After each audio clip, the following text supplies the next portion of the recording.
Episode 661 to 670। अध्याय 661। 163। जैसे मछली पानी पीती है वैसे ही वह तापमान को स्वयं जानती है। अंडरस्कोर 3।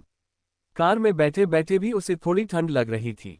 हीटर चालू करने पर गर्म हवा उसके चेहरे पर पड़ी और उसे थोड़ा बेहतर महसूस होने लगा। लेकिन मन ही मन वह मानती थी कि यूनिया की बातों में कुछ सच्चाई थी। शायद उसके अंदर भी एक द्वेषपूर्ण पक्ष था। सिर हिलाते हुए उसने उन नकारात्मक विचारों को दूर भगा दिया। आखिरकार शियांग वह थी जिसे उसने बचपन से बड़ा होते देखा था। वह चुपचाप खड़ी होकर उसकी जवानी को यूं ही बीतते हुए नहीं देख सकती थी। यूनिया को उसे ये सब बताने की बिल्कुल जरूरत नहीं थी, लेकिन उसने बता दिया। क्यों? अब जाकर बाई रान को इन बातों पर विचार करने का मौका मिला था। शायद यूनिया उसे भरोसेमंद समझती थी, कोई ऐसा जिस पर वह सच बता सके। इस एहसास से बाई रान को कुछ हद तक खुशी हुई। कम से कम यूनिया उसे अजनबी तो नहीं समझती थी। यूनिया, ओह यूनिया, तुम ऐसी क्यों बन गई हो? बाई रान को लगता था कि यूनिया स्वभाव से दयालु है, क्योंकि किसी को बचाते हुए उसका वीडियो लोगों को धोखा नहीं दे सकता था। युन शेन और युन शू के बारे में सोचते हुए शायद उनके बीच की नफरत उसकी कल्पना से भी कहीं अधिक जटिल थी। हालांकि वह षड्यंत्रों के उस रंग के पात्र से बाहर निकल चुकी थी और उनकी नफरत का उससे अब कोई लेना देना नहीं था। अब सबसे अहम मुद्दा शियांग को बचाना था। यूनिया की पिछली बातों को याद करते हुए, जिसमें उन्होंने पीड़ित का ये शियाओ से संबंध बताया था, और यह समझते हुए कि वे दोनों ही चतुर थीं, बाई रान ने छिपी हुई बात समझ ली। यूनिया ये शियाओ पर दोष मरना चाहती थी। इसी ये शियाओ ने एक बार यूनिया को काफी परेशान किया था, लेकिन अंत में यूनिया ने उसे ही जाल में फंसा लिया था। नतीजा इतना बुरा था कि यूनिया ने फिर भी उसे जाने नहीं दिया था। सचमुच वह तो बहुत ही द्वेषपूर्ण व्यक्ति है। हाल ही में देश लौटे निंग किंगलिन के सामाजिक संबंध स्वाभाविक रूप से निंग परिवार के वर्तमान मुखिया निंग जिहुआन के बराबर नहीं थे। उन्होंने व्यक्तिगत रूप से निंग जिहुआन से संपर्क किया, पूरी स्थिति समझाए और उनसे कुछ मदद मांगी। निंग जिहुआन अपने चाचा का बहुत सम्मान करते थे और बिना किसी हिचकिचाहट के मामले को सुलझाने के लिए जुट गए। लेकिन नतीजा उम्मीद के मुताबिक नहीं था। बाई शियांग के खिलाफ हत्या के सबूत अकाट्य थे और मामला सुनवाई के अंतिम चरण में पहुंच चुका था। अगर पहले ही सुनवाई हो जाती तो शायद कुछ उम्मीद होती। अब बस अदालत के अंतिम फैसले का इंतजार करना बाकी था, जो स्पष्ट था। पहला मुकदमा 3 दिन बाद होगा। चूंकि आरोपी की उम्र 16 वर्ष से अधिक थी लेकिन 18 वर्ष से कम थी, इसलिए अदालत ने बंद कमरे में मुकदमा चलाने का फैसला किया, जिसका अर्थ है कि किसी भी दर्शक को अनुमति नहीं दी जाएगी। जब बाई रान ने ये खबर सुनी तो उसे निराशा का अनुभव हुआ। ये जानते हुए कि शियांग पर गलत आरोप लगाया जा रहा था, वह चुपचाप खड़ी होकर उसे मौत की ओर जाते हुए नहीं देख सकती थी। क्या उसे यूनिया से विनती करनी चाहिए? उसका रवैया इतना दृढ़ था कि बातचीत की कोई गुंजाइश नहीं थी। क्या उससे यह उम्मीद की जा रही थी कि वह यूनिया की निंदा करे? चूंकि यूनिया बाई शियांग को भली भांति फंसाने में सक्षम थी, इसलिए स्पष्ट रूप से उसके पास मजबूत साधन थे। अगर वह ऐसा करती तो यूनिया उसके खिलाफ हो जाती, और वह मन ही मन ऐसा नहीं चाहती थी। जिहुआन, शियांग मेरी भतीजी है। मैं उसे मरते हुए नहीं देख सकती। क्या तुम मेरी मदद कर सकती हो? क्या उसे बचाने का कोई तरीका है? मुझे परवाह नहीं कि इसके लिए कितना खर्च करना पड़ेगा, बाई रान ने विनती की। निंग किंगलिन ने धीरे से उसके कंधे पर थपथपाते हुए कहा, चिंता मत करो, कोई न कोई रास्ता जरूर निकलेगा। निंग जिहुआन ने माथे पर शिकन डालते हुए कहा, चौथी चाची, ऐसा नहीं है कि मैं मदद करने को तैयार नहीं हूं, लेकिन इस मामले का फैसला हो चुका है। सबूत पुख्ता हैं। अगर हम पहले मुकदमे के बाद नतीजे को स्वीकार नहीं करते हैं तो हम उच्च न्यायालय में अपील कर सकते हैं। लेकिन फिलहाल अपील करना व्यर्थ होगा। बाई रान ने गहरी सांस ली। क्या सच में कोई रास्ता नहीं बचा था? हालांकि निंग जिहुआन ने उसकी ओर देखा। वह बाई रान को संकेत दे रहा था कि सजा कम करवाने के लिए आरोपों को कम करने की संभावना हो सकती है। लेकिन निंग जिजिन उसे कभी पसंद नहीं करती थी और अब उसे उसके पास जाना ही था। बाई रान ने अपनी भौहें सिकुड़ी। निंग किंगलिन ने फुसफुसाते हुए कहा, मैं जिजिन से बात करूंगी। मेरी खातिर उसे कुछ मदद जरूर करनी चाहिए। बाई रान को गहरा अपराध बोध हुआ। शियांग के लिए निंग परिवार के सदस्यों को इतना परेशान करने के कारण वह वास्तव में मन ही मन असहज महसूस कर रही थी। उसे किंगलिन को बिना सोचे समझे सच बताने का पछतावा हुआ, फिर भी ऐसा लग रहा था कि उसके पास कोई और बेहतर विकल्प नहीं था। अचानक उसे यूनिया की कही बात याद आ गई कि उसे एक दिन इसका पछतावा होगा। लेकिन क्या सच में होगा? ये जानते हुए भी कि शियांग शियांग ने खुद ही यह मुसीबत मोल ली थी, वह उसे मौत की ओर बढ़ते हुए चुपचाप नहीं देख सकती थी। उसकी भावनाएं विरोधाभासी और उलझी हुई थीं। निन किंगलिन ने मानो उसकी आंतरिक उथल पुथल को भांप लिया और धीरे से उसके कंधे पर थपथपाते हुए मौन सांत्वना दी। निंग जिहुआन ने याद दिलाते हुए कहा, बड़ी बहन आईवीएफ उपचार के लिए राजधानी में है और उपचार ठीक नहीं चल रहा है। उनका मूड काफी खराब होगा, इसलिए उनसे बात करते समय अपने शब्दों का ध्यान रखें। निंग जिजिन की शादी को 8 साल हो गए थे और वह गर्भवती नहीं हुई थी। ये फैन के साथ अच्छे संबंध होने के बावजूद वह अपने ससुराल वालों और बाहरी दुनिया के दबाव को सहन नहीं कर सकी और उसने आईवीएफ करवाने का फैसला किया। हालांकि उसका गर्भाशय गर्भधारण के लिए अनुकूल नहीं था और कई असफल आईवीएफ प्रयासों के बाद उसकी सास ने निंग जिजिन को कोई विकल्प दिए बिना सरोगेट मां का सहारा लेने का फैसला किया। अध्याय 662 163 मछली की तरह जो पानी पीती है वह स्वयं जान जाती है कि पानी ठंडा है या गर्म। _4 अगर बच्चा खुद के गर्भ से जन्म नहीं ले सकता तो खून का रिश्ता होने के बावजूद अगर वह 10 महीने की गर्भावस्था की खुशी का आनंद नहीं ले सकती तो फिर इसका क्या मतलब है? सास का दबदबा बेहद सख्त है और अब सबको पता चल गया है कि निंग जिजिन बांझ है। उसने अपनी सारी गरिमा खो दी है और अब वह पूरी तरह से हंसी का पात्र बन गई है। अब वह और बर्दाश्त नहीं कर सकती, वह टूट चुकी है। अब जब वह सड़क पर चलती है और गर्भवती महिलाओं को देखती है तो उसे बहुत दुख होता है, गुस्से से भर आती है, व्यथित होती है और आक्रोश से भर जाती है। वह अवसादग्रस्त हो गई है, लगभग पागल सी हो गई है। आज लेडी ये एक युवा सुंदर लड़की को घर लेकर आई। इस लड़की को लेडी ये ने बड़ी सावधानी से सरोगेट उम्मीदवार के रूप में चुना था। लेडी ये के कड़े मानदंडों पर खरा उतरना ये दर्शाता है कि वह वास्तव में एक असाधारण लड़की है। जाओ, युवती को नीचे बुलाओ, लेडी ये ने बैठक के सोफे पर बैठे हुए नौकर को उदासीनता से निर्देश दिया। नौकरानी आंटी झांग ने लेडी ये के बगल में खड़ी लंबी खूबसूरत लड़की की ओर सूक्ष्मता से देखा, हाँ, और ऊपर की ओर चलने के लिए मुड़ गई। वे बैठ जाओ, शर्माओ मत, आराम से रहो, लेडी ये ने हल्की मुस्कान के साथ कहा। वे नाम की लड़की ने हल्की सी मुस्कान के साथ कहा, धन्यवाद लेडी ये, और आज्ञाकारी भाव से बैठ गई। लड़की के सौम्य और अच्छे व्यवहार को देखकर लेडी ये और भी अधिक संतुष्ट हो गईं। इस लड़की का नाम ये युवेई था। संयोग से उनके उपनाम भी एक जैसे थे, ये सचमुच किस्मत का खेल लग रहा था। वह हुआडू डांस अकादमी के शास्त्रीय नृत्य विभाग में प्रथम वर्ष की छात्रा थी, जहां उसने उत्कृष्ट शैक्षणिक परिणाम प्राप्त किए थे और कई बार छात्रवृत्ति जीती थी। उसमें कोई बुरी आदतें नहीं थीं, उसका चेहरा मनमोहक और सुंदर था और लेडी ये ने तो उसकी जांच भी करवाई थी ताकि यह सुनिश्चित हो सके कि उसने कोई सर्जरी तो नहीं करवाई है। क्योंकि उन्होंने नृत्य का अध्ययन किया था, इसलिए उनमें एक शास्त्रीय आभा थी जिसके कारण उनके आसपास रहना बहुत सहज लगता था। वह 70 मीटर लंबी, सुडौल और गोरी थी और अनाथ थी। लेडी ये ने विशेष रूप से उसके बारे में छानबीन की थी। उसके माता पिता की 5 साल की उम्र में एक कार दुर्घटना में मृत्यु हो गई थी, जिससे वह अनाथ हो गई थी। उसकी प्रतिष्ठा बेदाग थी और बचपन से ही शिक्षकों और सहपाठियों के बीच वह बुद्धिमान, आज्ञाकारी, सौम्य और सुंदर के रूप में जानी जाती थी। उसके माता पिता दोनों सरकारी स्कूल में शिक्षक थे, जो कि हर लिहाज से स्वीकार्य था। शुरू में वह सरोगेट बनने के खिलाफ थी, लेकिन अच्छे मुआवजे के बारे में सुनकर उसने इस पर विचार करने का फैसला किया। छानबीन करने पर लेडी ये को पता चला कि वह लड़की दयालु भी थी। जिस अनाथालय में वह पली बढ़ी थी, उसकी निदेशक गंभीर रूप से बीमार पड़ गई थी और उन्हें अस्पताल में भर्ती कराया गया था। निदेशक की अपनी कोई संतान न होने के कारण लड़की ने उनकी देखभाल की जिम्मेदारी उठा ली। अस्पताल के भारी भरकम बिलों से वह परेशान थी और मजबूरी में उसने सरोगेट बनने के लिए सहमति दे दी। इससे लेडी ये को सकारात्मक प्रतिक्रिया मिली।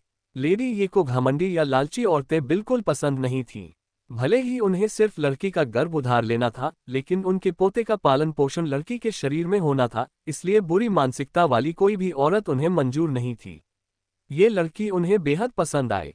अगर वह साधारण पृष्ठभूमि से न होती तो वह उनकी बहू बनने के लिए काफी होती और निंग जिजिन से कई गुना बेहतर होती। जैसे ही यह विचार उनके मन में आया, लेडी ये को अचानक एक विचार आया, लेकिन उन्होंने तुरंत उसे दबा दिया और इंतजार करने और देखने का फैसला किया।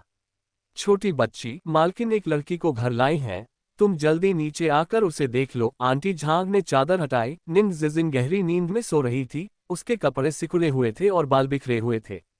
निंग जिजिन ने कंबल अपने सिर पर खींच लिया और बुदबुदाई, मैं नहीं जाऊंगी। युवती, हार मान लेना कोई समाधान नहीं है। अगर तुम सचमुच इसे सहन नहीं कर सकती तो तलाक ले लो। अगर तुम स्वामी जी को छोड़ने का दर्द सहन नहीं कर सकती तो तुम्हें खुद को संभालना होगा। तुम्हें खुद को गिरने नहीं देना चाहिए। इस घर में आंटी झांग ही एकमात्र ऐसी थी जो सचमुच उनका भला चाहती थी। निंग जिजिन की आंखों के कोने से चुपके से एक आंसू बह निकला। पिछली रात ये फैंग से उसकी जबरदस्त लड़ाई हुई थी। वह तलाक चाहती थी, लेकिन ये फैंग ने हठपूर्वक इनकार कर दिया, यहाँ तक कि यह भी कहा कि अगर उसने उसे छोड़ने की हिम्मत की तो वह उसके पैर तोड़ देगा। उसने उससे अचानक ही शादी कर ली थी और उसे आज भी याद था कि जिकी ने उस समय क्या कहा था। बहन, तुम आसमान में उड़ने वाली फीनिक्स हो, लेकिन ये फैंग एक आलीशान पिंजरा है। वह तुम्हें अपनी सीमाओं में कैद रखता है, तुम्हारे पंख काट देता है ताकि तुम फिर कभी उड़ न सको। फिर भी तुम स्वेच्छा से नीचे गिरती हो, लेकिन तुम्हारे व्यक्तित्व, तुम्हारे पारिवारिक पृष्ठभूमि, ये बहुत अलग हैं। एक दिन यही चिंगारी तुम्हारे बीच बारूद के ढेर में आग लगा देगी। तुम्हारे प्यार चाहे कितने भी गहरे क्यों ना हो, वे रोजमर्रा की जिंदगी की टूट फूट को सहन नहीं कर सकते। एक दिन तुम्हें इसका पछतावा जरूर होगा। जिकी ने पहले जो कहा था वह सही था, उसने यह बात मान ली। लेकिन आखिरी वाक्य के बारे में उसने असहमति जताई। ये फैन से शादी करने पर उसे कोई पछतावा नहीं था। आज भी इस मुकाम पर पहुंचने के बाद भी उसे कोई शिकायत या पछतावा नहीं है। असल में संतानहीनता उसी की वजह से थी, न ही उसके परिवार को कोई वारिस देने की वजह से। शायद कोई भी परिवार ऐसी स्त्री को स्वीकार नहीं कर पाता। अध्याय 663। 163 जैसे मछली पानी पीती है वैसे ही वह तापमान को स्वयं जानती है। 5 अगर वे फिर से एक दूसरे से प्यार करने लगें तो भी वे जीवन भर साथ नहीं चल सकते, क्योंकि कई अनपेक्षित घटनाओं और मुश्किलों ने धीरे धीरे उनके प्यार को कम कर दिया था। प्यार अंधा और आवेगपूर्ण हो सकता है, लेकिन शादी सिर्फ दो लोगों के बीच का रिश्ता नहीं होती। इसमें बहुत कुछ शामिल होता है, रिश्तेदारी, परिवार, बच्चे। 8 साल बीत चुके थे। उन्होंने सुख और दुख दोनों का अनुभव किया था, खुलकर हंसी थी और फूट फूट कर रोई थी। ये यादें उनके जीवन भर के लिए काफी थीं। उन्हें मास्टर निंग की पत्नी होने पर गर्व था, लेकिन वे किसी और महिला के अपने और उनके बच्चे के साथ संबंध होने की बात बर्दाश्त नहीं कर सकती थीं। पूरी रात सोच विचार करने के बाद आखिरकार उसने एक फैसला लिया। उसके स्वाद के हिसाब से वह बहुत खूबसूरत होगी, है ना? निंग जिजिन ने उदासीनता से पूछा। आंटी झांग ने उसके चेहरे के भावों को देखा जो अनिच्छा से भरे हुए थे। युवती। निंग जिजिन ने व्यंग्यात्मक मुस्कान के साथ कहा, क्या मुझे पूछने की भी जरूरत है? जवाब तो स्पष्ट है। वह सीधी खड़ी हुई और बिना बाल संवारे ही बाहर चली गई। आंटी झांग ने जल्दी से उसे पकड़ लिया और बोली, छोटी बच्ची, क्या तुम थोड़ा सज धज नहीं करोगी? कम से कम तुम्हें वैध पत्नी होने का रुतबा तो दिखाना चाहिए, न कि उसके सामने फीका पड़ना चाहिए। जब भी उन महिलाओं का सामना करना पड़ा है जिन्होंने मालिक के पास आने की हिम्मत की है, तुम हमेशा से इतनी प्रभावशाली रही हो। लेकिन अब, निंग जिजिन ने लापरवाही से अपने बिखरे बालों को सीधा किया और उदासीनता से हंसते हुए कहा, खूबसूरती से सजने संवरने का क्या फायदा? जो होना है वो तो होकर रहेगा, और इससे केवल मेरे आत्मविश्वास की कमी ही झलकती है। इतना कहकर उसने आंटी झांग का हाथ झटक दिया और कमरे से बाहर चली गई। निंग जिजिन को उम्मीद थी कि वह महिला बेहद खूबसूरत होगी, लेकिन वह उसकी असाधारण सुंदरता देखकर दंग रह गई, और वह इतनी जवान थी मानो सुबह का सूरज अभी अभी उगा हो या सुबह की ओस से ढका कमल हो। उसे देखकर निंग जिजिन को बुढ़ापा महसूस होने लगा। उस लड़की में एक दुर्लभ शास्त्रीय आकर्षण था। वह वहां एक सुंदर चित्र की तरह चुपचाप बैठी थी, शांत, आज्ञाकारी और विनम्र, बिल्कुल वैसी ही बहू जिससे लेडी ये सबसे अधिक संतुष्ट होती। मानसिक रूप से तैयार होने के बावजूद इस महिला को देखते ही उसका दिल असहनीय पीड़ा से भर गया। अगर ऐसा होता तो वह इस महिला द्वारा अपने बच्चे को जन्म देने के विचार को और भी कम स्वीकार कर पाती। निंग जिजिन को अस्त व्यस्त हालत में नीचे आते देख लेडी ये ने भौहें चढ़ाई और उनकी आंखों में घृणा की झलक दिखाई दी। देखो तुम कितनी बुरी हालत में हो। अगर बाहर के लोग तुम्हें अभी देख लें तो ये परिवार की प्रतिष्ठा धूमिल हो जाएगी। ओह, तो क्या ये युवती बाहरी है? सोफे पर बैठी निंग जिजिन ने लापरवाही से अपनी भौहें उठाईं और चुपचाप बैठी लड़की की ओर देखा। लड़की ने उसे हल्की सी मुस्कान दी और कहा, नमस्ते युवती। मेरा नाम ये युवेई है। आप मुझे वेई वेई कह सकती हैं। विनम्र और शालीन, यहाँ तक कि उनकी मुस्कान की बनावट भी बिल्कुल सही लगती थी, जिससे दूसरों को कोई कमी निकालने की गुंजाइश नहीं बचती थी। निंग जिजिन ने मन ही मन उपहास किया, तो उसने न केवल गर्भावस्था को संभालने के लिए बल्कि सीधे गर्भ धारण करने के लिए भी किसी को ढूंढ लिया था। निंग जिजिन को इस बात का भली भांति पता था कि उसकी सास उसे शुरू से ही पसंद नहीं करती थी। शुरुआत में ये फैंग की मां की खातिर उसने बहुत कुछ बर्दाश्त किया था, लेकिन अब ये औरत इतनी बेशर्म हो गई थी कि निंग जिजिन के लिए दिखावा करना बेकार हो गया था। ये युवेई का हाथ थामे गंभीर निगाहों से निंग जिजिन को देखते हुए लेडी ये बोली, ये युवेई को मैंने बहुत सोच समझ कर चुना है। ये परिवार के सबसे बड़े पोते का उससे जन्म होना बिल्कुल सही है। मैं बहुत संतुष्ट हूँ। मैंने ऑपरेशन की तारीख तय कर दी है। मुझे पता है यह आपके लिए मुश्किल होगा, लेकिन मुझे दोष मत दीजिए, हमें ये वंश को आगे बढ़ाना ही है। भले ही बच्चा आपसे पैदा न हो, फिर भी वह आपके खून का होगा। बच्चे के जन्म के बाद मैं यूएई को पढ़ाई के लिए विदेश भेज दूंगी, ताकि वह आपके और बच्चे के सामने दोबारा न आए और आपको कोई मानसिक तनाव न हो। यह मेरी तरफ से सबसे बड़ी रियायत है। ये वास्तव में सबसे बड़ी रियायत थी। निंग जिजिन ने मन ही मन व्यंग्य किया, क्या ये फैंग को इसके बारे में पता है? लेडी ये थोड़ी देर रुकी। अभी फैंग एर को इसके बारे में न बताएं, सफलता मिलने के बाद बात करेंगे। जब उन्होंने सरोगेसी का सुझाव दिया था, तो ये फैंग ने सबसे पहले इसका विरोध करते हुए कहा था कि वह किसी भी हालत में इसे स्वीकार नहीं करेंगे। उनके स्वभाव को जानते हुए अगर उन्हें पता चल गया तो मुसीबत खड़ी हो जाएगी। लेकिन शुक्राणु निकालने के लिए आपको उसकी भागीदारी की आवश्यकता है। क्या आप इस रहस्य को उससे अनिश्चित काल तक छिपाने की योजना बना रहे हैं? लेडी ये हंसते हुए बोली, आपको इसकी चिंता करने की जरूरत नहीं है। जब आपकी सर्जरी हुई थी तब मैंने उनके शुक्राणु का एक नमूना पहले ही सुरक्षित रख लिया था। इस बार उन्हें उपस्थित रहने की जरूरत नहीं है, इसलिए उसने इस दिन का अनुमान लगा लिया था और इसके लिए काफी पहले से तैयारी कर ली थी। निंग जिजिन को सच में जोर से हंसी आ रही थी। जैसे ही वह कुछ बोलने वाली थी, तभी एक शख्स काले सूट में कमरे में दाखिल हुआ, जो बेहद आकर्षक और सुंदर दिख रहा था। फैंग, तुम अब वापस क्यों आए हो? अंदर आए व्यक्ति को देखकर लेडी ये ने आश्चर्य से कहा। अध्याय 664, 163 जैसे मछली पानी पीती है, वैसे ही वह तापमान को स्वयं जानती है _6। निंग जिजिन की आंखें थोड़ी लाल हो गईं और उसने जल्दी से अपना सिर झुका लिया। क्या ये सुंदर व्यक्ति यंग मास्टर ये शेंगुआ ग्रुप का इकलौता उत्तराधिकारी है? ये युवेई की धड़कन तेज हो गई।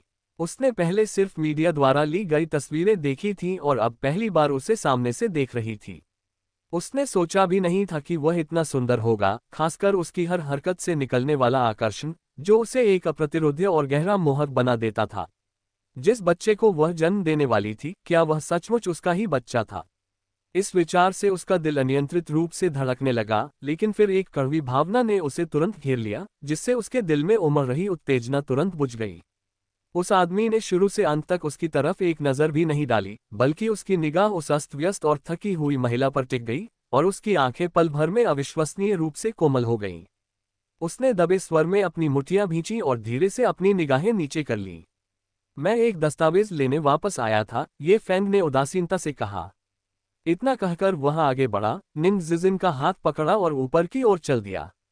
फैंग, लेडी ये ने उसे रोकने के लिए पुकारा। ये फैंग ने पीछे मुड़कर कहा, माँ, क्या कुछ और भी है? वह नज़र इतनी तीखी थी कि छिपने की कोई जगह नहीं बची थी। लेडी ये ने दबी जबान से भौहें चढ़ाईं और फिर मुस्कुराते हुए बोली, देखो तो जरा, मेहमानों का अभिवादन तक नहीं किया। इस युवती का नाम ये युवेई है, ये माँ की। किसी भी अनुचित व्यक्ति को घर मत लाना। जिनजिन और मुझे अभी भी कुछ बातें करनी हैं। इतना कहकर वह पीछे मुड़े बिना निंग जिजिन को खींचकर ऊपर ले गया। लेडी ये के चेहरे पर उदासी छा गई। ये युवेई की मुस्कान में थोड़ी कड़वाहट थी। ये महोदया, ऐसा लगता है कि स्वामी जी और स्वामी जी दोनों ही मुझे पसंद नहीं करते। मैं इतनी स्वार्थी नहीं हो सकती। मैं ये युवेई के बोलते ही उसकी आंखें लाल हो गईं और वह बेहद दुखी लग रही थी। लेडी ये ने उसका हाथ थामकर उसे धीरे से दिलासा देते हुए कहा, फैंग का स्वभाव ही ऐसा है। उससे और बातचीत करने पर तुम्हें समझ आ जाएगा। उसका स्वभाव वास्तव में बहुत अच्छा है। जहां तक निंग जिजिन की बात है, उसके रवैये का कोई महत्व नहीं है। ये युवेई ने अपनी निगाहें नीचे कर ली। उसकी आंखों में एक पल के लिए एक काली चमक कौंध गई। ऊपर जैसे ही वे कमरे में दाखिल हुए, निंग जिजिन ने उनका हाथ झटक दिया और कहा, मुझे मत छुओ। ये फैंग ने प्यार से समझाते हुए कहा, कल रात मुझसे गलती हो गई। क्या आप मेरी माफी स्वीकार करेंगे? गुस्सा मत होइए, मैंने बाली द्वीप के लिए टिकट बुक कर लिए हैं। चलिए कुछ दिनों के लिए कहीं घूमने चलते हैं, थोड़ा आराम करते हैं। तुम भाग रहे हो, जब हम वापस आएंगे तो हमें जिस वास्तविकता का सामना करना पड़ेगा वह और भी क्रूर होगी। ये फैंग, मैं थक गई हूँ। मुझे जाने दो, निंग जिजिन ने थकी हुई आवाज में अपना चेहरा ढकते हुए कहा। नहीं, मैं मरते दम तक भी तुम्हें नहीं छोड़ूंगा। ये कहते हुए ये फैंग ने निंग जिजिन को बिस्तर पर धकेल दिया और उसे दबा दिया। निंग जिजिन ने विरोध करने की कोशिश की, लेकिन ये फैंग के सामने वह टिक नहीं पाए। ये फैंग, ये बलात्कार है। मैं तुम पर मुकदमा करूंगी। उसने दांत भींच लिए और भौहें चढ़ा ली। बलात्कार? तुम मेरी वैध पत्नी हो, वैवाहिक संबंध रखना तुम्हारा कर्तव्य है। अगर तुमने मुझे फिर से छोड़ने की हिम्मत की तो मैं तुम्हें दिखा दूंगी कि मैं क्या कर सकती हूँ। क्या तुम मुझे सुन रहे हो? अगर बच्चा नहीं है तो क्या हुआ? मुझे वैसे भी बच्चे कभी पसंद नहीं थे। ये बिल्कुल ठीक है। शियाओ शियाओ के बच्चे को बाद में गोद लिया जा सकता है, आखिर ये सब ये परिवार का खून है। तुम बहुत भोले हो। निंग जिजिन ने उसकी आंखों में देखा और अचानक मुस्कुरा दी। चलो इस आखिरी बार के लिए हम दोनों के लिए एक खूबसूरत याद छोड़ जाते हैं। उसने पहल करते हुए अपनी बाहों को उसकी गर्दन के चारों ओर लपेट लिया और उसके कान में मधुर स्वर में कहा, आह फैंग, मैं तुमसे प्यार करती हूँ। मुझे तुमसे शादी करने का कभी पछतावा नहीं हुआ।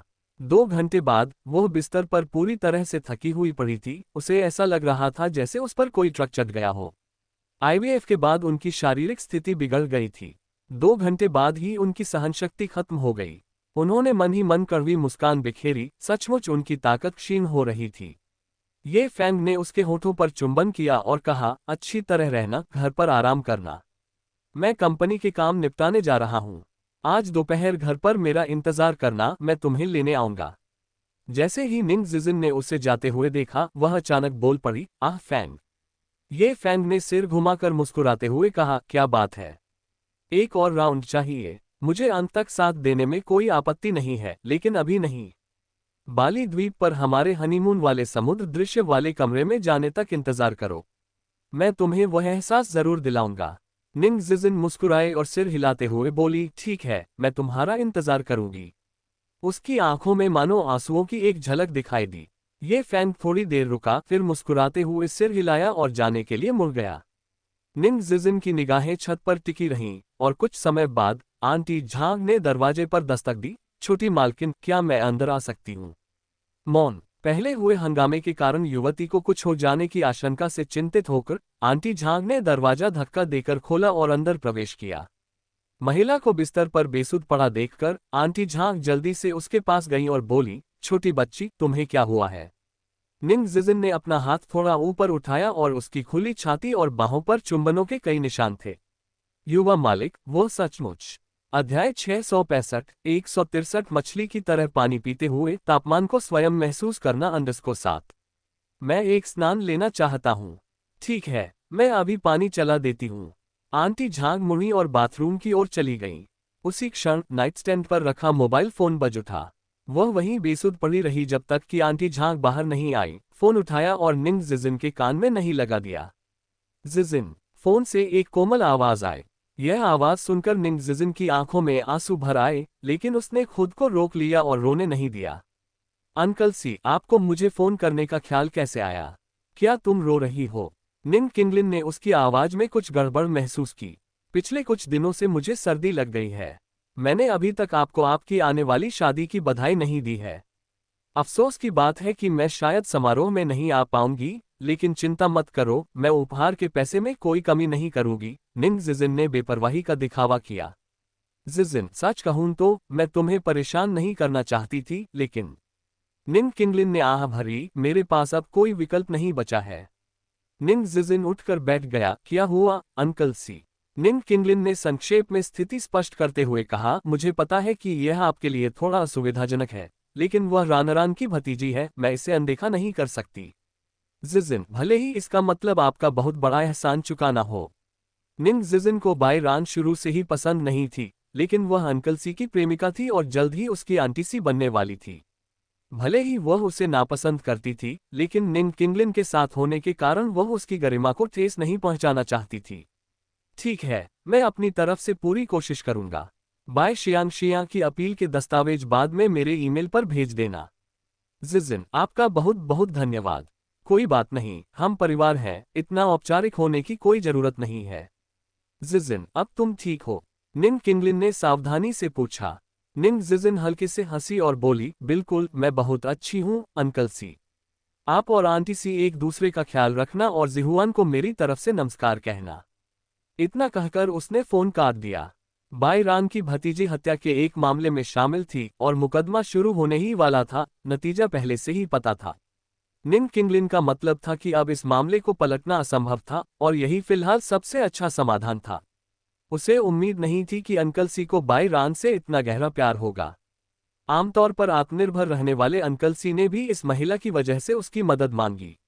बाई रान में ऐसा क्या खास था? लेकिन दिल के मामलों में कौन कुछ कह सकता है। उदाहरण के लिए, जब उसने ये फैन से शादी की तो उसे भी कई हैरान करने वाली निगाहों का सामना करना पड़ा। ऐसा लगा जैसे वह अपनी हैसियत से ऊपर शादी कर रही हो, लेकिन वास्तव में जैसे मछली को पता होता है कि पानी ठंडा है या गर्म, वैसे ही असलियत सिर्फ वही जानती थी। जब तक बाई रान अंकल सी को खुशी दे सकती थी, तब तक उसके लिए वह एक अच्छी महिला थी। कुछ देर सोचने के बाद उसने जियान जुंजी का नंबर डायल किया। वह उसका पहला प्यार था जिसके बारे में ज्यादा लोग नहीं जानते थे। हालांकि सौहार्दपूर्ण ढंग से अलग होने के बाद भी वे दोस्त बने रहे, जो कि दुर्लभ बात थी। इस मामले पर आमने सामने चर्चा करना आवश्यक था, फोन पर एक दो वाक्यों में इसे ठीक से समझाया नहीं जा सकता था। उन्होंने दोपहर में मिलने का फैसला किया क्योंकि दोपहर में उनके पास समय नहीं होगा। जियान जुंजी बहुत ही स्पष्टवादी थे। जैसे ही उन्हें पता चला कि मामला उनके बारे में है, उन्होंने बिना एक शब्द कहे सहमति दे दी और मुलाकात के लिए समय पर आने का वादा किया। फोन रखने के बाद निंग जिजिन ने खुद को कंबल में लपेट लिया और फर्श से छत तक फैली खिड़की के पास जाकर बाहर के नज़ारे को निहारते हुए धीमी आवाज में पूछा, क्या वह चली गई? ये युवती थी। चाची झांग उस युवती की अकेली पीठ को देखते हुए आह भरी, ये महिला ने उसे दोपहर के भोजन के लिए आमंत्रित किया है। निंग जिजिन को उम्मीद थी कि ऐसा नहीं होगा, उसके होठों पर एक कड़वी मुस्कान आ गई। सीमा झाओ के दिल की तरह साफ। ये किसी और की कोख उधार लेने की बात नहीं थी, यह उसकी जगह लेने की बात थी, क्योंकि उसे एक ऐसी बहू चाहिए थी जिसे आसानी से काबू में किया जा सके, ऐसी बहू जिसका वह कभी दिखावा नहीं कर सकती थी। ऐसा नहीं था कि वह दिखावा नहीं कर सकती थी, उसने ये फैन के लिए समझौता किया था, लेकिन इससे लेडी ये का और भी बेरहम उपहास और उत्पीड़न ही हुआ। पहले ये शियाओ शियाओ थी, और जैसे ही ये शियाओ शियाओ थोड़ी शांत हुई, ये युवेई प्रकट हो गई। वह अब और इसका मुकाबला नहीं कर सकती थी। ये शियाओ शियाओ की बात करें तो ऐसी अफवाह थी कि उसका चेहरा विकृत हो गया था, और लेडी ए ने उसे चुपके से दक्षिण कोरिया भेज दिया था। जहां तक उसके चेहरे के विकृत होने की बात है, उसे इसकी बिल्कुल भी परवाह नहीं थी, क्योंकि ये लोग अब उसके रिश्तेदार नहीं थे। आंटी झांग, मैं थोड़ी देर अकेले रहना चाहती हूँ, निंग जिजिन ने उदासीनता से कहा। आंटी झांग ने चतुराई से कमरे से बाहर निकल गईं। कमरे की ध्वनिरोधक क्षमता उत्कृष्ट थी, फिर भी उसे कभी कभी नीचे से आती हंसी और खुशमिजाज आवाजें सुनाई देती थीं। ये युवेई उससे कहीं अधिक सक्षम थी, कम से कम वह आमतौर पर घमंडी रहने वाली लेडी ये को हंसा सकती थी, ऐसा कुछ जिसके लिए उसने बहुत कोशिश की लेकिन असफल रही। अब जाने का समय हो गया था। उसने अपना फोन निकाला और एक परिचित नंबर डायल किया। जिहुआन, तुम कैसी हो? जिकी के विदेश में पढ़ाई करने चले जाने के बाद अब वह केवल जिहुआन पर ही भरोसा कर सकती थी, जो उसका चचेरा भाई था और जिसकी सफलता में उसने व्यक्तिगत रूप से सहायता की थी। इस समय वही उसका सबसे बड़ा सहारा था। अध्याय 666, 164। अगर जीवन ठीक वैसा ही होता जैसा हमारी पहली मुलाकात के समय था। आओ और झींगा खाओ। तुम बहुत दुबली हो गई हो, तुम्हें पोषण की बहुत जरूरत है। ये अंटार्कटिक झींगा हैं जो विदेश से हवाई जहाज से मंगाई गई हैं। इनका स्वाद कैसा है? लेडी ये ने ये युवेई का गर्मजोशी से स्वागत किया। एक झींगा खाने से उसके एक हफ्ते के खाने का खर्च निकल जाता था। झींगा सचमुच स्वादिष्ट था, लेकिन मुंह में जाते ही उसका स्वाद गायब हो जाता था। ये युवेई ने हल्के से सिर हिलाते हुए कहा, यह अब तक का सबसे स्वादिष्ट भोजन है जो मैंने खाया है, धन्यवाद महोदया। उस लड़की के बोलने के अंदाज में कुछ ऐसा था जो अनजाने में दिल को छू जाता था। लेडी ये ने आह भरी और अपने बालों पर हाथ फेरते हुए कहा, जब भी समय मिले हमारे साथ खाना खाने जरूर आना। शियाओ शियाओ घर पर नहीं है और मैं अकेले बहुत ऊब रही हूँ। बस आकर मेरा साथ दो। ठीक है। उसी क्षण टेलीविजन पर दोपहर की खबरें प्रसारित होने लगीं, जिनमें जियांगजोउ में आए तूफान को प्रमुखता से दिखाया गया। कहा जा रहा था कि यह पिछले 50 वर्षों का सबसे शक्तिशाली तूफान था, फिर भी इससे कोई जानमाल का नुकसान नहीं हुआ। पत्रकारों ने घटनास्थल पर जाकर साक्षात्कार किए और पाया कि लोग महापौर यान का बहुत सम्मान करते थे और अपनी सुरक्षा का श्रेय उन्हें ही देते थे। शुइयोडोंगटिन समुदाय के सैकड़ों निवासी नगर सरकार के सामने स्वतः ही एकत्र हो गए और उन्होंने महापौर यान को अपनी जान बचाने के लिए व्यक्तिगत रूप से धन्यवाद देने हेतु कृतज्ञता के बैनर प्रस्तुत किए। ये दृश्य अत्यंत प्रभावशाली था। ये यूवेई ने आह भरते हुए कहा, यह मेयर यान सचमुच असाधारण है। लोग उन्हें बहुत प्यार करते हैं। आजकल उनके जैसे अच्छे अधिकारी दुर्लभ हैं। लेडी ये ने अपने होठों के कोने पर हल्की सी मुस्कान लिए टेलीविजन की ओर एक नजर डाली। पहले से ही अफवाहें फैल रही थीं कि मेयर यान की वापसी हो रही है, क्योंकि उन्होंने इस एपिसोड का शानदार अंत किया था। उनकी वापसी के बाद उनकी सफलता और भी बुलंदियों पर पहुंचेगी। ऐसा लग रहा था कि राजधानी में बदलाव आने वाला है। फिर स्क्रीन पर एक दृश्य दिखाई दिया। ढहने की कगार पर खड़ी एक इमारत से एक लड़की अपनी पीठ पर सफेद बालों वाली एक बुजुर्ग महिला को उठाए हुए बाहर भागी। ढहती हुई इमारत के सामने का ये दृश्य अत्यंत हृदयविदारक था। धड़ाम की आवाज के साथ लड़की जमीन पर घुटने टेककर बैठ गई। उसकी निगाहें सीधे कैमरे में गड़ी हुई थीं, मानो वह दर्शकों की आत्मा की गहराई में झांक सकती हो। काले और सफेद रंग का ये गहरा विरोधाभास दिल को छू गया। तस्वीर में दिख रही लड़की का नाम जी यून्या है, जो इस त्रासदी में सबसे चमकीला सितारा है। अपने दुर्बल शरीर के बावजूद उसने वृद्धावस्था में आशा की किरण जगाए रखी, कभी हार नहीं मानी और गरिमा एवं समानता के आदर्शों को साकार किया। वह युवाओं के लिए प्रेरणा स्रोत है। समाचार एंकर की जोशीली आवाज रेस्तरां के हर कोने में गूंज उठी। ये यूवेई उस लड़की के बारे में खबरों से जानती थी। वह कोई सेलिब्रिटी नहीं थी, लेकिन इंटरनेट पर काफी लोकप्रिय हो गई थी। कांग बहनों के साथ उसके पिता का विवाद अभी शांत भी नहीं हुआ था कि वह और भी बड़ी खबर बन गई। यून शेन के घोटालों की तुलना में जी यून्या ने सबको पीछे छोड़ दिया था। मेयरों, अधिकारियों और यहां तक कि पार्टी मीडिया ने भी उसकी प्रशंसा की थी। अब तो वह देश के सबसे प्रभावशाली समाचारों में भी छाई हुई थी। सिर्फ एक व्यक्ति को बचाने के लिए इतना सब कुछ, ये प्रशंसा कुछ ज्यादा ही लग रही थी। उन्हें इस बात का अंदाजा नहीं था कि मौजूदा सामाजिक माहौल को इस सकारात्मक ऊर्जा की सख्त जरूरत थी। संयोगवश जी यून्या रूप, रंग और चरित्र दोनों ही दृष्टि से उच्च अधिकारियों की छवि संबंधी आवश्यकताओं पर खरी उतरती थी। प्राकृतिक आपदा का सामना करने और पहले से ही कुछ प्रभाव होने के कारण अपनी छवि को निखारना और प्रचार प्रसार करना युवाओं के लिए एक उदाहरण बन सकता था। जी यून्या के अलावा कोई और उभर कर सामने आता, लेकिन प्रभाव बिल्कुल अलग होता। दरअसल युवाओं के बीच इतनी गहरी छाप सिर्फ जी यून्या ही छोड़ सकती थी। इस प्रयास का परिणाम दुगना सार्थक रहा। मैंने सुना है कि यह लड़की भी अमीर परिवार की दूसरी पीढ़ी से है।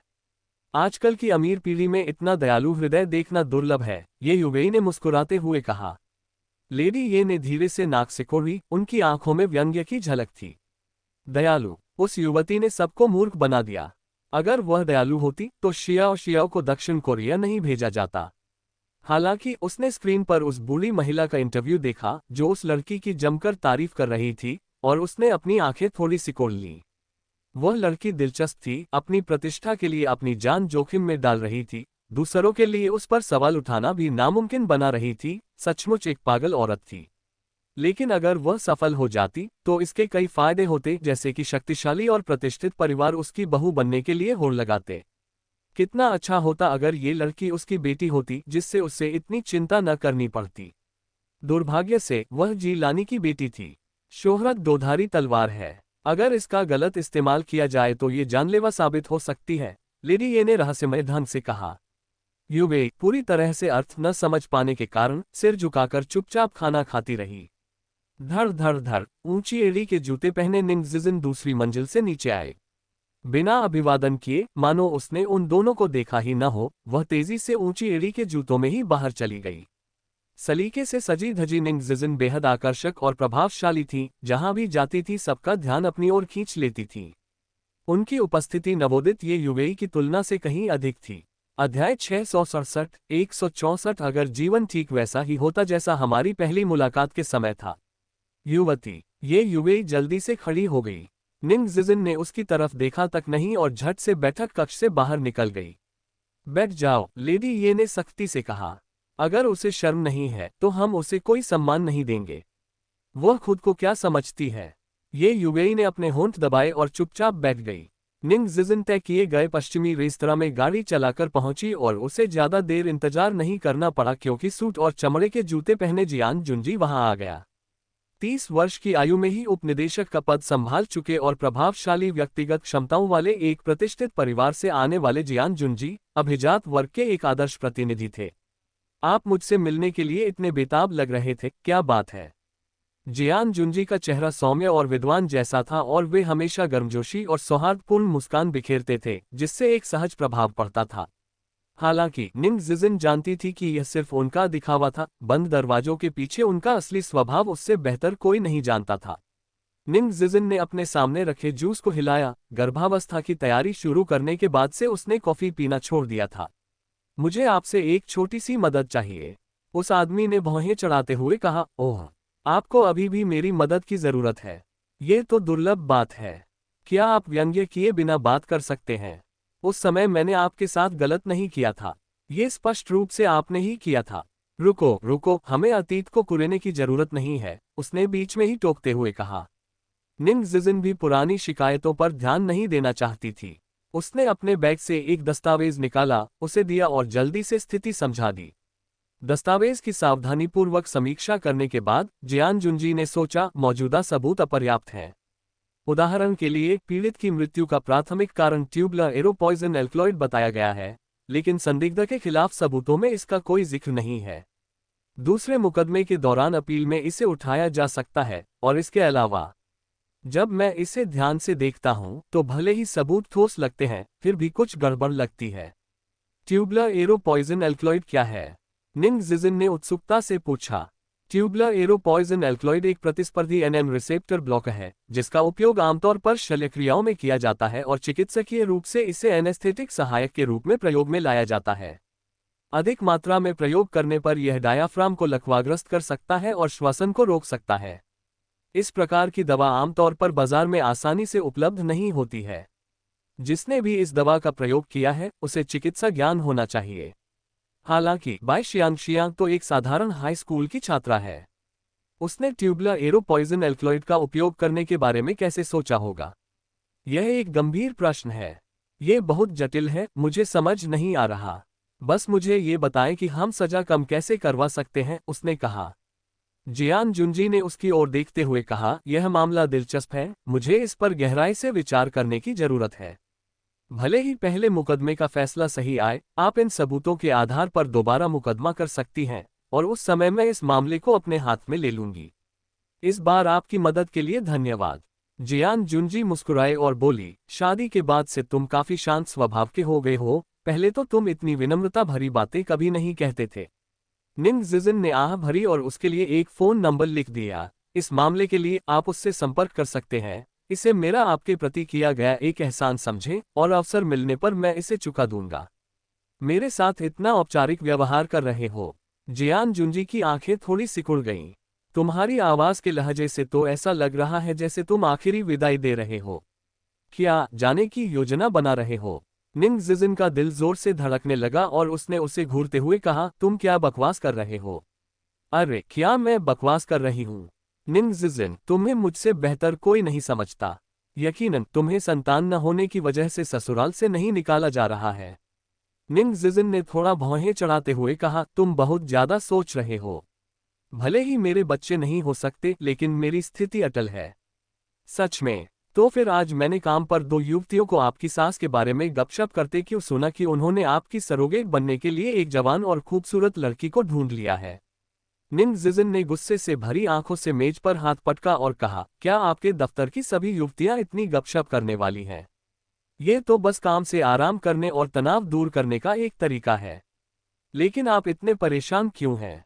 क्या ऐसा हो सकता है कि उन्होंने सही अनुमान लगाया हो? निंग जिजिन ने नजरें फेर ली और कहा, यह तुम्हारा काम नहीं है। बेहतर होगा कि तुम अपने मामलों का ध्यान रखो। निंग जिजिन, उनका लहजा अचानक गंभीर हो गया। निंग जिजिन का दिल जोर से धड़क रहा था, और जब उसने ऊपर उसकी ओर देखा तो उसने पाया कि उसकी आंखें गहरी और तीव्र थीं, मानो उसे अपनी ओर खींच रही हो। तुम ये सब क्यों सह रही हो? अगर तुम सच में इसे बर्दाश्त नहीं कर सकती तो मैं तुम्हारे साथ हूं। इस अस्पष्ट कथन का अर्थ केवल वे दोनों ही समझ पाए। निंग जिजिन ने होंठ सिकोड़ते हुए उपहास किया और कहा, माफ कीजिए, मुझे रखेल बनने में कोई दिलचस्पी नहीं है। जियान जुंजी ने सिर हिलाते हुए कहा, ऐसा लगता है कि आपको मेरी बिल्कुल भी परवाह नहीं है। मेरा तलाक 2 साल पहले हो गया था। निंग जिजिन ने हैरानी से उसकी तरफ देखा और फिर मुस्कुराते हुए कहा, माफ कीजिए, मुझे पुराने रिश्तों में फिर से दिलचस्पी नहीं है। इतना कहकर उसने अपना बैग उठाया और चली गई। अध्याय 668 164 यदि जीवन पहली मुलाकात जैसा ही होता 3। जियान जुंजी ने उसके जाते हुए रूप को देखा और अपना सिर हिलाया। उसका स्वभाव अब भी पहले की तरह ही जिद्दी था। यह अफसोस की बात थी कि वे दोनों जानते थे कि चीजें कभी भी पहले जैसी नहीं हो सकती। निंग जिजिन जब वेस्टर्न रेस्टोरेंट से निकली तो उनका फोन बजा और कॉलर आईडी देखकर उन्होंने अपने होंठ सिकोड़े और आंसर बटन दबाकर फोन कान से लगा लिया। फोन से उस आदमी की गहरी और प्रभावशाली आवाज आई, तुम कहाँ हो? निंग जिजिन ने चिलचिलाती धूप की ओर देखा और आंखें सिकोड़ते हुए कहा, बाहर। कहा, मैंने अभी कुछ काम निपटाए हैं, मैं तुम्हें लेने आ जाऊंगा। मैं मानशियाली में हूँ। अकेली हो? निंग जिजिन के होठों पर मुस्कान आ गई, जियान जुंजी के साथ।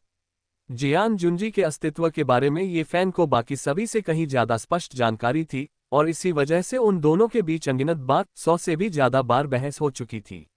उसे लगा कि वह गुस्सा होगा, लेकिन दूसरी तरफ से कुछ सेकंड के लिए चुप्पी छा गई और फिर उसने कहा, मेरा इंतजार करो, मैं अभी आ रहा हूं। फोन रखने के बाद निंग जिजिन सड़क पर चलती रही। गाड़ियां आती जाती रहीं, पैदल यात्री जल्दी में थे। वह एक खोई हुई आत्मा की तरह अकेली भटक रही थी, केवल उदासी से रोने की इच्छा हो रही थी। कुछ समय बीतने के बाद सड़क किनारे एक कार रुकी। ये फैन कार से बाहर निकला, अपनी जैकेट उतारकर उसे ओढ़ाया और गले लगाते हुए बोला, क्या तुम्हें पता है कि जब मैंने तुम्हें रेस्टोरेंट के बाहर नहीं देखा तो मैं कितना चिंतित था? वह आलिंगन इतना परिचित और गर्मजोशी भरा था। उसके हाथ उसकी पीठ पर मौजूद कमीज को कसकर पकड़े हुए थे, मानो उसकी आंखों में झलक रही कड़वाहट को दबा रहे हों। क्या हुआ? ये फैंग ने धीरे से उसकी पीठ थपथपाई। मुझे भूख लगी है, चलो खाना खाने चलते हैं। ठीक है। ये फैंग उसे उस रेस्तरां में ले गया जहां वे अक्सर जाया करते थे और उसके पसंदीदा मीठे व्यंजन मंगवाए। ये फैंग उसे खाते हुए ऐसे देख रहा था मानो उसे भोजन का आनंद लेते हुए देखना उसके लिए दुनिया की सबसे खुशी की बात हो।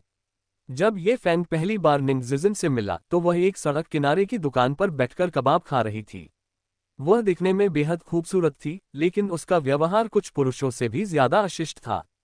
सुसंस्कृत ये फैंग के लिए ये दृश्य समझ से परे था।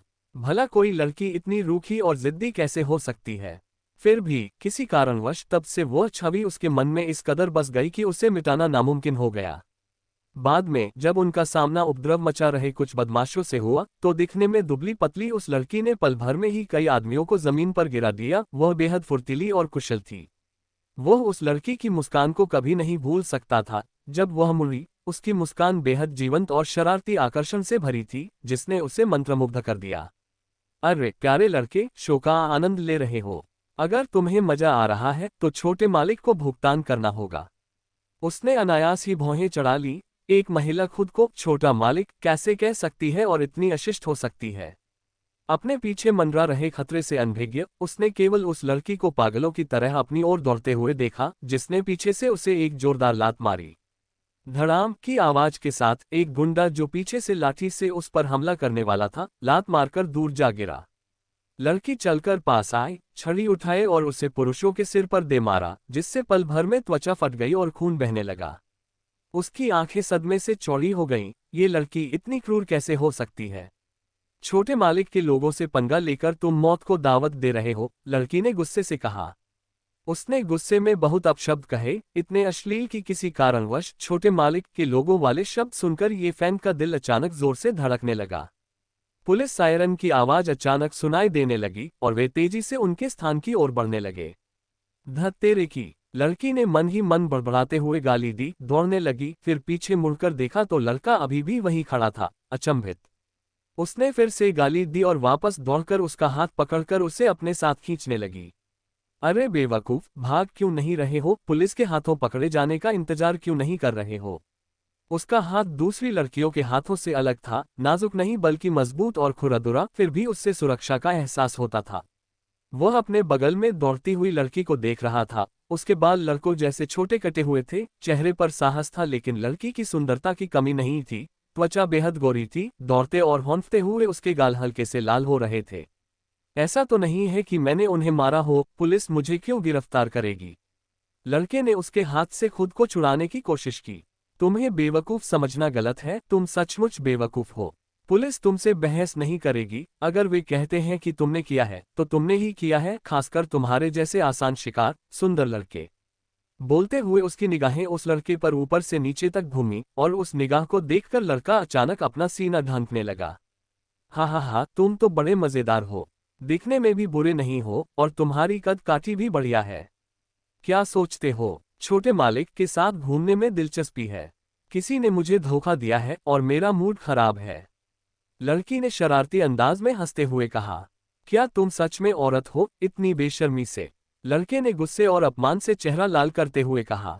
लड़की ने ठंडी सी आवाज में फुफकारा और अचानक उसका कॉलर पकड़ लिया। उसकी निगाहें उसकी आंखों में चुभती हुई थीं। छोटे मालिक ने कहा कि मैं तुम्हें पसंद करती हूँ, तो मैं तुम्हें पसंद करती हूँ। क्या तुम्हें लगता है कि इसमें तुम्हारा कोई दखल है? वैसे भी मैंने अभी अभी तुम्हारी जान बचाई है, इसे अपने जीवन के कर्ज का बदला समझो। अध्याय 669 164 यदि जीवन बिल्कुल पहली मुलाकात जैसा होता _4। बस यूं ही वो एक आदर्श छात्र, पांचों अच्छे गुणों से संपन्न युवक और एक बदजुबान बिगड़ैल लड़की के जाल में फंस गया। उस पल से ही वो जियांगजो विश्वविद्यालय में चर्चा का विषय बन गया और हर दिन एक नया दृश्य सामने आता।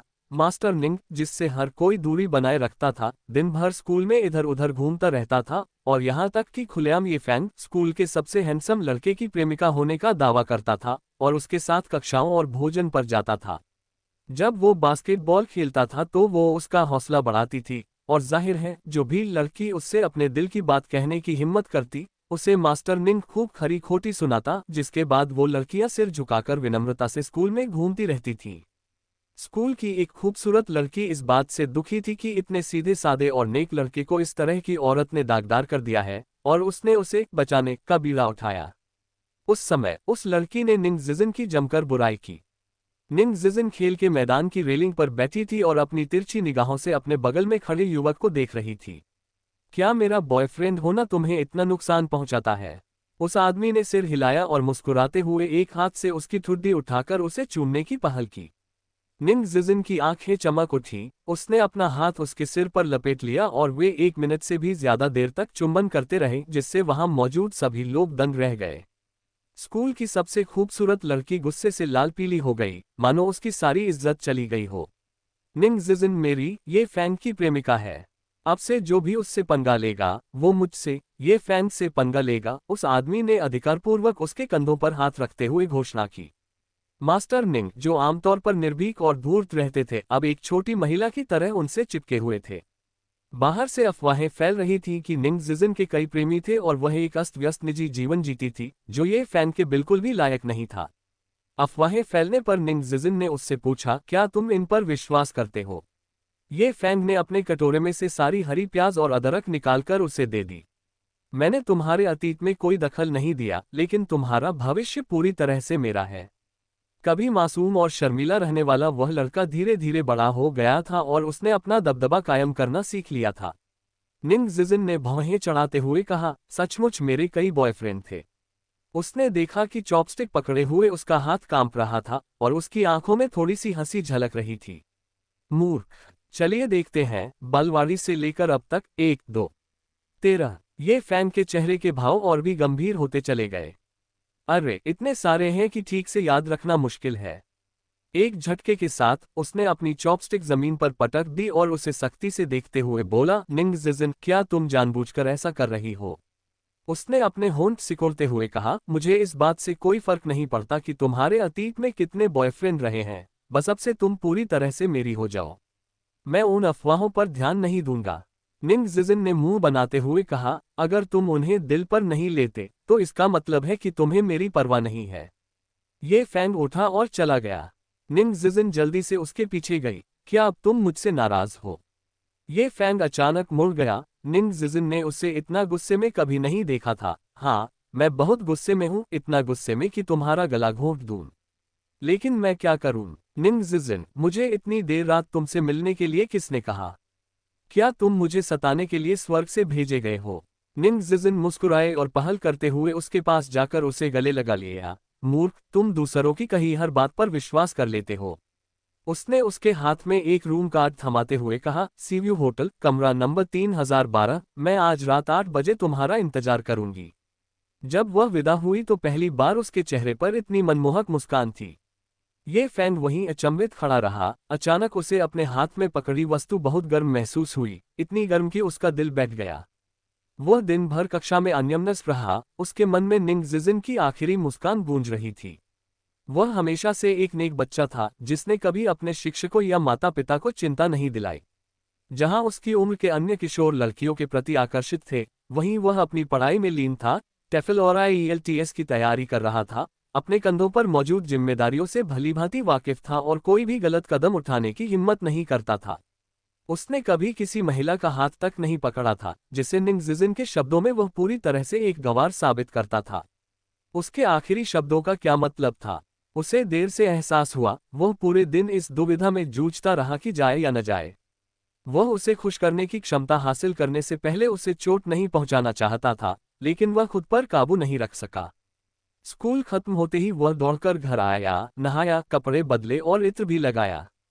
अपनी मां की संदेह भरी निगाहों से बचते हुए वह घर से निकल गया। पूरे रास्ते वह खुद को हिम्मत देता रहा। कमरे के दरवाजे पर खड़े होकर उसने गहरी सांस ली, दस्तक देने के लिए तैयार था, तभी अचानक अंदर से दरवाजा खुल गया।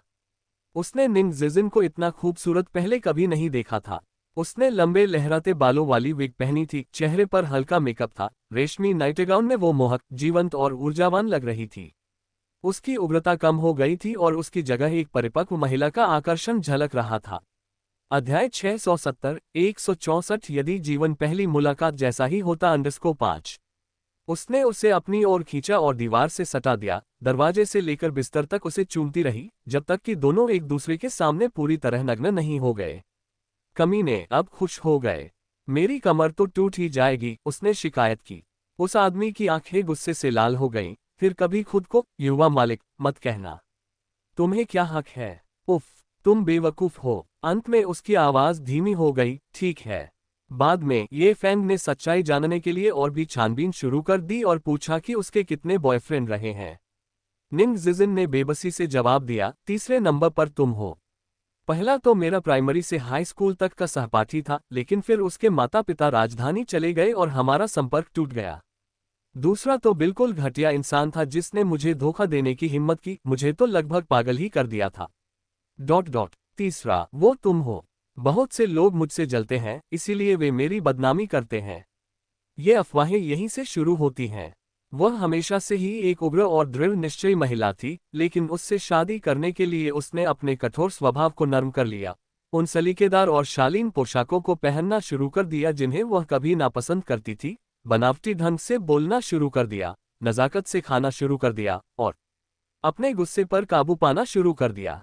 वह बदल चुकी थी, राजधानी के आलीशान महल में पिंजरे में बंद चिड़िया जैसी हो गई थी। उसमें अब मास्टर निंग की बेफिक्री नहीं थी और वह पहले कभी खुलकर नहीं हंसती थी।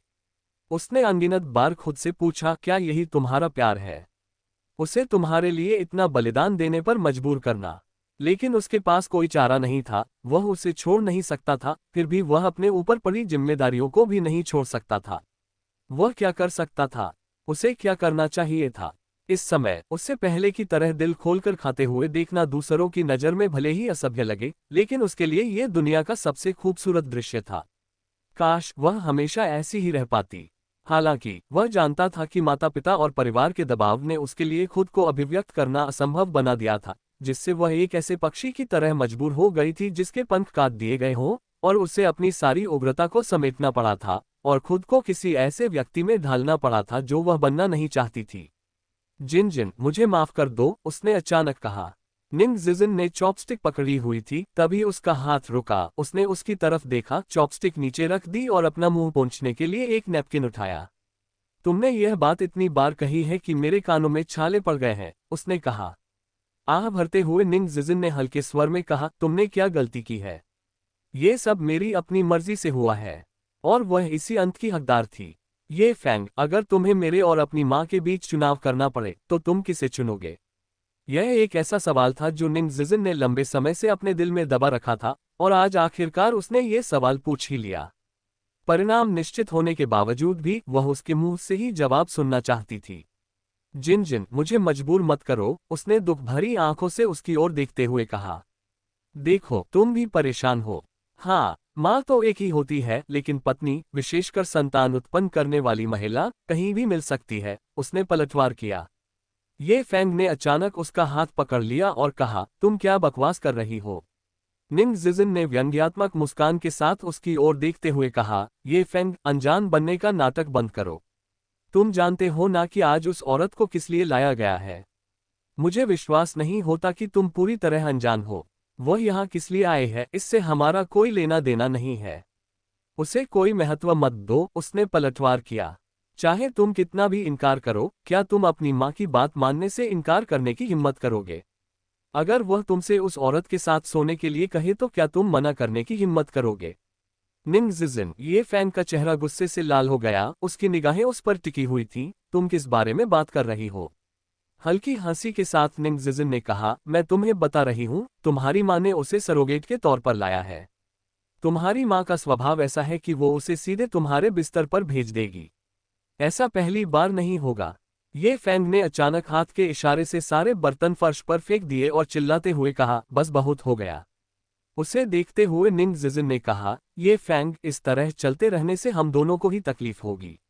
उसने मेज पर तलाक का समझौता रखा और कहा, बस इस पर हस्ताक्षर कर दीजिए, हम अच्छे से अलग हो जाते हैं।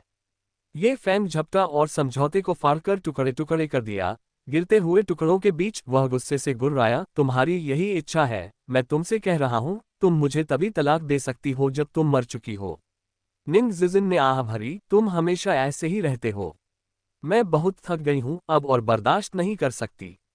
मैं न तो तुम्हें रोकना चाहती हूं और न ही खुद को। क्या तुम मुझे भी जाने का रास्ता नहीं दे सकते, और खुद को भी? असंभव, मैं तुमसे कह रहा हूं, ये बिल्कुल असंभव है। वह पागलों की तरह चिल्लाया, उसे पकड़कर दूर जाने की कोशिश करने लगा। चलो विदेश चलते हैं और कभी वापस नहीं आते। मुझे और कुछ नहीं चाहिए, मुझे बस तुम चाहिए। चलो अभी चलते हैं, उसने बेताब होकर कहा। निंग जिजिन का चेहरा आंसुओं से भीगा हुआ था और वह अचानक उसकी पकड़ से छूटकर बोली, क्या आप थोड़ी देर के लिए शांत हो सकते हैं? यथार्थवादी बनिए। आप शेंगहुआ के उत्तराधिकारी हैं, क्या आपको लगता है कि यह संभव है? आगे की कहानी सुनाने के लिए वी एम स्टोरी वर्ल्ड को सब्सक्राइब करो।